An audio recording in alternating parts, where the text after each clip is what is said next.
The Ready for a Relationship podcast helps people just like you who find themselves single and alone in their later years get unstuck and break the pattern to move forward and build the loving relationship you expected to have at this point in your life. Discover how to build your relationship with confidence in a fun, easy, loving way so that you are the right person for your right person. And if you enjoy the show and want to share some love, subscribe, rate, review, leave a comment. It all really helps. Here's Suzanne, the host of your show. Hello, everybody. Welcome to another easy, fun, lovin' podcast. I'm your host, Suzanne, and I'm here today with Mark Gordon. Welcome, Mark. Thanks for inviting me, Suzanne. Thank you for being here. And just so all of our listeners know, because Mark is one of my first participants in these podcasts, I want everybody to know that what we're after here is just some really great coffee chat conversation to let anyone who has experienced a divorce, who's looking for a relationship, know that they are not alone. All righty, let's get started. So Mark, tell us a little bit about yourself and the project that you're currently working on, because I would love all of our listeners to hear what you're up to first before we dive in. Well, thank you. My name is Mark Gordon. I'm an independent filmmaker. I live in Santa Fe, New Mexico. I'm working on my second feature-length film. The first one, Awakening in Taos, the Mabel Dodge Lujan story, has just been picked up by PBS. We're looking at 2,000 to 5,000 broadcasts in the next 3 years. I'm excited about that. It's a story about a trailblazing feminist writer who in 1917 moved from Greenwich Village to Taos, New Mexico, and married a full-blooded Tiwa Indian from Taos, Pueblo. Now, the second film I'm doing is about his great-grandson. It's called Man of Many Colors, and the website is momc.tv, manofmanycolors.tv. And it asked the question, what would you do if the government tried to erase your identity? And that's exactly what happened to my friend Blue Spruce Standing Deer and thousands of other Native Americans under the Bureau of Indian Affairs urban relocation program, where they basically gave bus fare and a month's rent and transferred thousands of Native Americans to urban centers with pretty much minimal training. And of course, it was a disaster. My friend survived it and went on to become a very specially talented artist. And right now we have a nonprofit foundation, and we're raising funds to produce the film, which we're hoping to have done by September. That is such a worthwhile project, Mark. Thank you. I really wanted you to be able to share that. Thank you. Okay, let's ask the more in-depth questions. So you are someone who has gone through a divorce many years ago, and also just ended a very long-term relationship, right? Yeah. Tell us a little bit about that and how it was feeling back then. Well, so I was in a long distance relationship with someone that I met before I moved to New Mexico, and had been very interested in, but the timing was that I had to leave. And so 6 years later, we reconnected, and we're dating long distance for almost 5 years. And my goal was that I really wanted to be in a committed long-term relationship, and I wanted to live together. That's what I'm looking for in my life. And my girlfriend loved me, but she doesn't want to live with anyone. And it took a long time for her to be able to be honest with me and risk losing what we had. But I had to be honest and say, that this is what I'm looking for.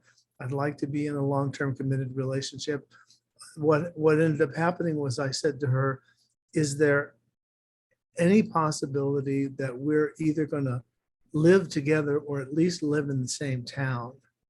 And we did a couple of counseling sessions, and the answer was no, that wasn't what she was geared up to do.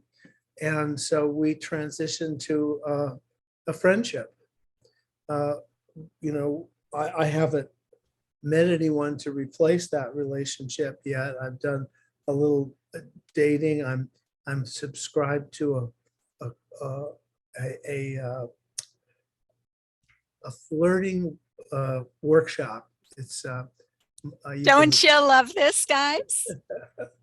it's an online program, but basically what it does is it teaches men from a woman's standpoint what women are looking for in an interchange, and that they want to be flirted with, and they want to go on a little roller coaster ride, and most of us guys don't have that training. So at my ripe old age, I'm learning why things didn't work before, and hopeful about the future. And I haven't given up. I believe in love. I would love to have a long-term successful love relationship with a significant other. Yes, you deserve to have a committed, loving relationship. Thank you. Okay, so that couldn't have been very easy, the breakup. Well, what I realized was my mother died when I was 8 years old. And I realized that I was totally committed to this relationship for 5 years. I didn't mess around, and I had plenty of time on my own if I wanted to get into trouble. But what happened was I realized that I was in a relationship with someone that I couldn't see or touch. And after 8 years old, that was my relationship with my mother. And so it was triggering all kinds of painful reactions for me. And I had to end it. I had to get out of it. Like I said, we're friends. I would say 85% of the women that I've been romantically involved with, I could call up, and say, hey, I'm in town. Let's have dinner, or can I sleep in your guest room, or whatever. So, I have a friendship, but of course I'm looking for more. Yes. Wow. All right. So tell us now, what are the steps you're taking to be prepared for that new relationship? Well, I've been doing a lot of work with Suzanne about getting out of the past, instead of focusing on or obsessing about what didn't happen, what I didn't get that I wanted, being in disappointment, in which case the universe says, oh, he wants more disappointment, give it to him. So Suzanne has convinced me to begin to just visualize and focus on what it is that I really want, and allow for that to come into my life.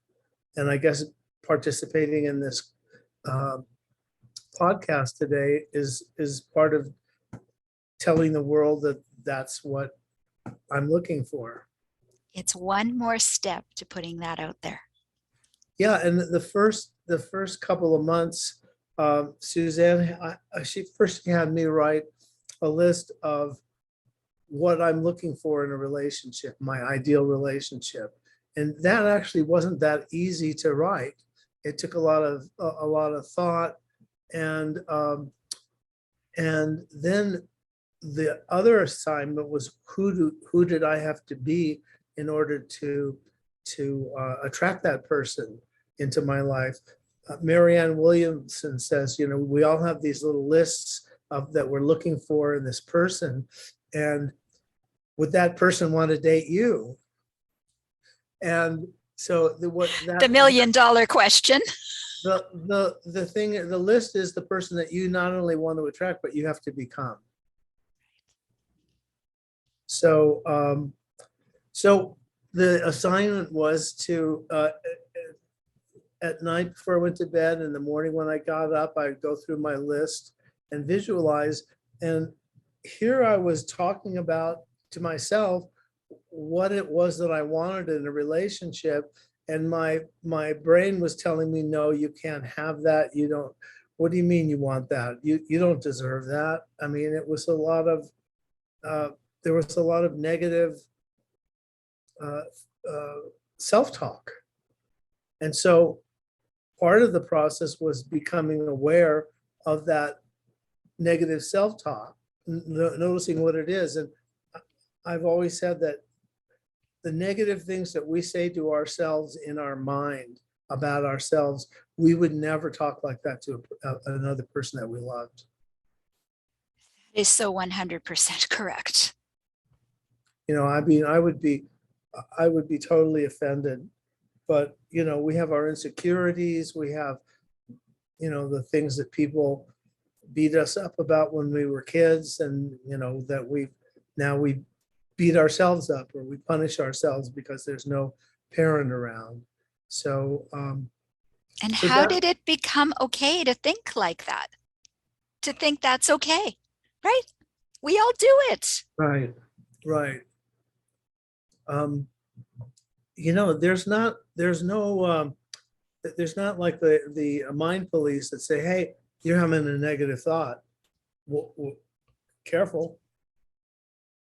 You know what that'll lead to? That'll lead to you not getting what you want, or getting what you don't want because you're so worried about it. So I guess it's about setting intentions. I've been watching videos and reading books about setting intentions in our lives. And so things have improved. I'm not completely going to say that I'm out of the woods yet, but I'm in a nice part of the woods. It's not scary and dark and dangerous. But I can tell by the smile you're feeling like you're in a good place. So anybody that's not watching this on video, if you're just listening to the audio, you're missing Mark's great smile. You make me blush. Can't be seen, unfortunately. Oh, is this an audio? They're not going to see the video? No, we've got a video going too, but Oh, okay. But I can't, even on the video, can't see you blush. Well, we can see your beautiful face, and that's more interesting.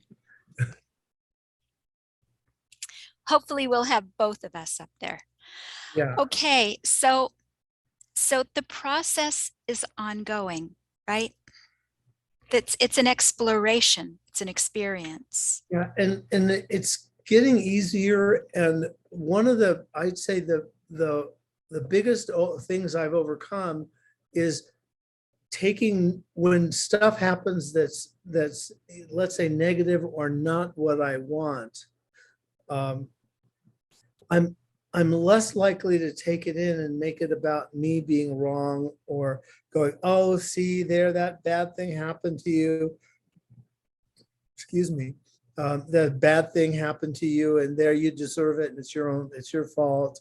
And all this sort of shaming self-talk that's not at all productive. There's a whole, monologue that takes place. But recently I had an experience where I met someone who I'm going to say it was manic depressive, bipolar. And she was very, very, warm and fun and laughing and very excited to meet me in the beginning, and very much flirting with me and having fun and wanted to get together with me. And then she began to talk about her marriage, which apparently, there was 12 years where her husband was having extramarital affairs, and she actually put up with it. So she didn't, of course, didn't want to have that happen again. So her solution was to stay out of relationships, because that would avoid having that painful experience. But it also Wow. leaves out a lot of other things. And we had a date. We went to a play together, and she was, I thought we'd really hit it off. And she wanted me to, I live near Taos, New Mexico. She wanted me to take her on a tour of Taos so she could experience it. And the following Saturday, a Monday morning, I had seen her on a Saturday. Monday morning, I sent her a text message saying, "When do you want to go to Taos?" And she wrote back to me and said, she's a teacher. She teaches online classes. And she said, I've taken on some new classes, so I'm not going to be available for several months. And it was like, it hit me, and, it was what? And my thought was, wow, she's blowing me off. And in the past, I would have kind of walked on eggshells, or put up with it, or, tried to reach out to her. And I would have taken it on myself. What did I do wrong? But I realized that I hadn't done anything wrong, and that this was about her, not about me. And in describing what happened, it was suggested that she might be bipolar, because she was so manic and fun, and then suddenly, so what I did that was different was, rather than keep it inside myself and beat myself up about it, I just sent her a message. I said, "It feels like you're blowing me off. Is that what's happening?" And she wrote back. Honest. Yeah, I was like, let's just be as direct as possible. Look, there's a tree. Let's point out the tree. You're right. Right. Well, this, it looks like you're blowing me off. It feels like you're blowing me off. Are you blowing me off? Oh, no, it's not you. It's anybody. And I said to her, "Well, you know where to find me. And do I have your permission to check in occasionally and see how you're doing?" And she wrote back to me and said, "Permission denied." Oh, oh, It was like, I just dodged a bullet. Because, so the thing was that I was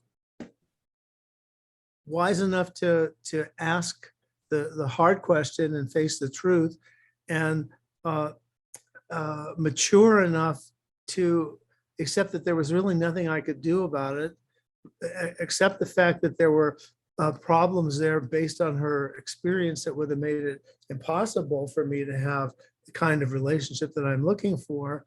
And I was able to just let it go. I just went, okay. Mark, congratulations. Whoa, I'm really sorry for that experience. Thanks. I'm sorry you had the experience, but I am super impressed with how you dealt with it. Right? We can always choose how we respond to every situation. Well, I just realized that I'd had a series of experiences with women in my life where they had found me, made me wrong, or found me wrong, and that it was really not about me. It was about them, and that I didn't have to buy into it. And there was a friendship that I had that was someone I cared very much about. And she basically really turned on me and badmouthed me to colleagues on my work team. And I just had to realize that, yes, I'm not perfect and I do make mistakes and I do have faults, but you know what they say, I may not be perfect, but parts of me are excellent. So, I'm just I'm accepting those losses and changing the things inside of myself that I can to improve it and to find wiser ways to deal with situations that don't go the way that I wish they would. But the thing is that I'm learning to be proactive and not disqualifying myself from the things that I'd like to have that I think I deserve to have. Does that make sense? Yeah. Yeah, you do deserve to have every happiness that you choose. And you don't need to disqualify yourself from anything. Thank you. And I hope all of our listeners, I hope you're hearing that as well, right? So often it comes back to a feeling of deservingness. And we really are all amazing spiritual beings that deserve everything we can imagine, all the good stuff. And we don't need to take on the bad stuff. So before you continue, Mark, I just want to tell everybody that's listening that my hands are in the air and I'm happy dancing for you because you are learning your power and you are learning your strength. Thank you. Yes. Well, one of the things in terms of the assignment that you had for me to visualize what I want was noticing this jaded part of me that's been hurt, that's been wounded, and doesn't want me to experience that anymore. And it would be so I'd be going to bed or getting up in the morning and I'm reading, I'm looking for this person and she's beautiful and she has this quality and she wants to be in a committed relationship. And then there'd be this little voice that went, yeah, right. Yeah, right. Yeah. And so I had to notice it. And when I have the presence of mind to say, thank you for sharing, but we're not going to, I know you're trying to protect me from being hurt, but we're not playing that game anymore. We're in a different life. Yes, she says, yes. So that's what's going on for me. And I was planning on going to California to be near my sweetheart. And my daughters moved with my 3 grandsons and my son-in-law to Carmel Valley, which is one of the most beautiful places on the planet, where I raised my daughter. And so I'm thinking about, instead of going there for a relationship or for something outside of myself, that I'm exploring going there to spend time and then deciding whether maybe I might move back there. It's a beautiful place. I was successful there, and I'd like to be around my grandsons before they get too old. They're 6, 8, and 11. Brilliant. So let's look at that for a minute, right? If you take the time, this is in my opinion, if you take the time to focus on what you love to do, where you love to be, who you want to be with, the rest will fall into place. Right? Sometimes we get so focused on, I need to have a relationship. I need to have a relationship now And we run around looking for that, and we destroy all of the happiness that we could be having right now in this moment in the search for something else. And right now you are creating a life where you can live happy, and you know that there'll be this beautiful addition that will join you soon. It's also kind of comforting to me. I had lived for a long time in New Mexico, and I had moved to Carmel, Monterey. It's a really beautiful area. And I'd been so worried about getting, reestablishing myself socially. And 2 weeks after I got there, I met the woman I married and had my daughter with. So I'm feeling like, well, let's just see what happens. Good. I like that thought, right?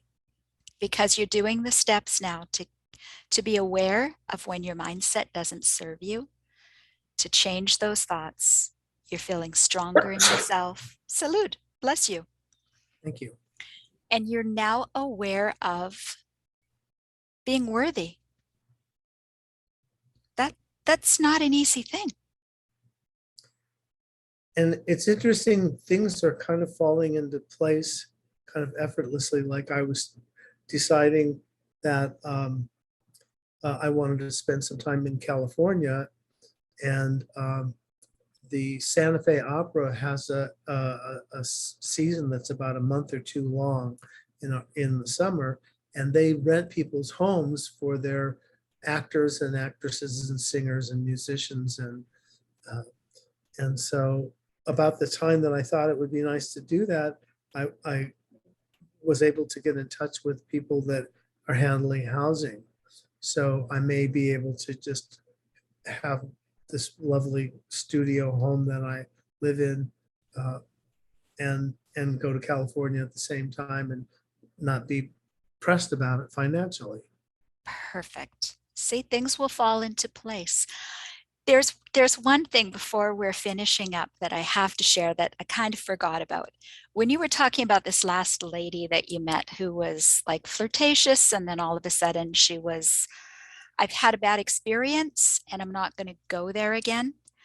It brings a cartoon picture to my mind that may or may not help you and our listeners, but it's like, think about this. You go on a date with her, and she's carrying this baggage that is invisible. And all of a sudden, the sack becomes visible, and she pulls it out and she just swings it at you.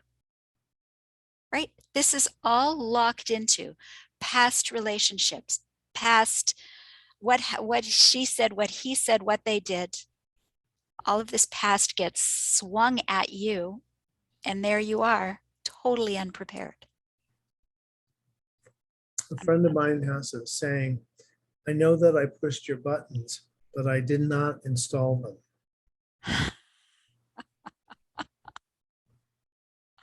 Now that's powerful. That's powerful. So, Mark, I want to thank you so much for joining us today. Thanks for inviting me. It was totally delightful, and I always enjoy connecting with you. Thank you. And thank you for being open to sharing. We have listeners, I'm sure, that are all over the place, that are maybe going through something similar, experienced some portion of that. And if we can have a little bit of a hand in helping make it a little bit easier, or a new concept, or a new understanding, or a feeling that you're not alone, that's what we're all about. So again, to all our listeners, if you're liking these podcasts, what you're hearing, I invite you to go to a free podcast, a masterclass that I have created. And it's Learn the 5 Steps to Really Be Ready for a Relationship After a Divorce. And it's about half an hour long. And I invite you to go to our new website, www.readyforarelationship.com. And thank you. It's to the point, right? So readyforrelationship.com, and there on the very top banner, you'll see Masterclass. Please click on it, and I hope that you'll find support and inspiration additionally in that. And in the meantime, I am wishing you all some easy, fun lovin', and I want you to know you're not alone.